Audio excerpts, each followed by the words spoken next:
By the end of June 6th, nearly 160,000 Allied troops had landed on the beaches of Normandy.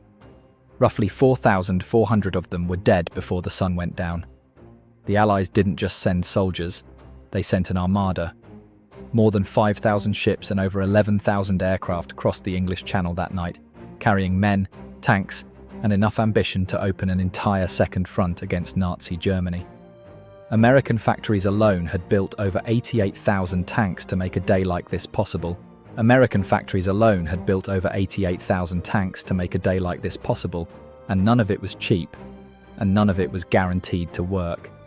5 beaches, 5 different price tags. Utah, Omaha, Gold, Juneau, Sword, each one a separate transaction in blood, paid by American, British, and Canadian forces, with troops from Free France, Poland, Norway, and a dozen other nations behind them. Omaha would turn out to be the most expensive beach of all, and we'll get to exactly why. But the bill for D-Day didn't stop at the beaches. It kept running for weeks afterward, all the way to the German retreat across the Seine in late August. That's the full invoice we're opening up. What the Allies spent, what they lost, and whether it was worth the cost. Total Allied casualties on June 6th, counting killed, wounded and missing, came to over 10,300. Omaha Beach absorbed the worst of it, with approximately 2,400 casualties out of the 34,000 Americans who came ashore there. German machine gun nests sat on bluffs above the landing zone, and the first waves walked straight into a kill box with nowhere to hide. Here's what makes those numbers harder to sit with. An American private storming Omaha Beach was paid exactly $50 a month, set by law in 1942. In today's money, that's $931.19. Combat pay added $10 a month for holders of the Combat Infantryman's Badge, about $186 today. So the man who survived Omaha walked away with $1,117 in modern terms for the month he nearly died in, and the man who didn't survive never collected it at all.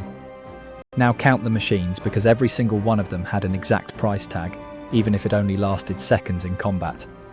Operation Neptune, the naval half of the invasion, involved 6,939 vessels, 1,213 combat warships, 4,126 landing ships and craft, 736 ancillary craft, and 864 merchant vessels.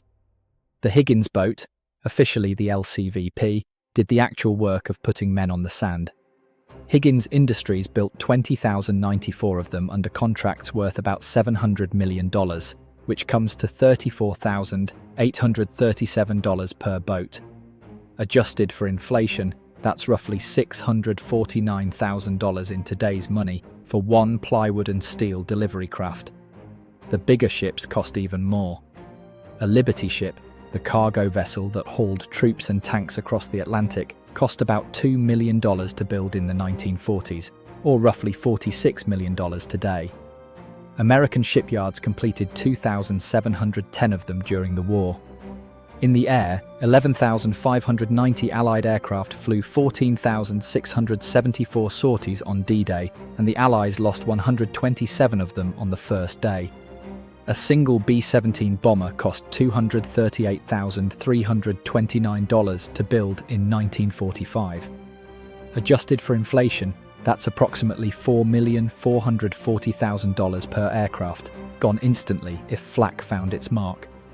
On the ground, a Sherman tank cost about $25,000 to manufacture, roughly $465,000 today. The US built over 88,000 of them during the war, which works out to roughly $2.2 billion 1940s dollars, or about $41 billion today, on tanks alone. Now the trucks and jeeps, the unglamorous machines that actually kept the army moving. The GMC CCKW, nicknamed the Deuce and a Half, cost about $2,050 per unit under government contract, around $38,000 today. At least 572,000 of them were built, putting total wartime spending on that one truck alone at over $1.1 billion 1940s dollars, more than $21 billion today. The Willys Jeep and its Ford-built twin, the GPW, cost $738.74 per vehicle, under the original 1941 contract, about $13,755 today. Roughly 640,000 of them rolled off the lines combined, putting total Jeep production at close to $473 million 1940s dollars, nearly $9 billion today. Then there's the ammunition.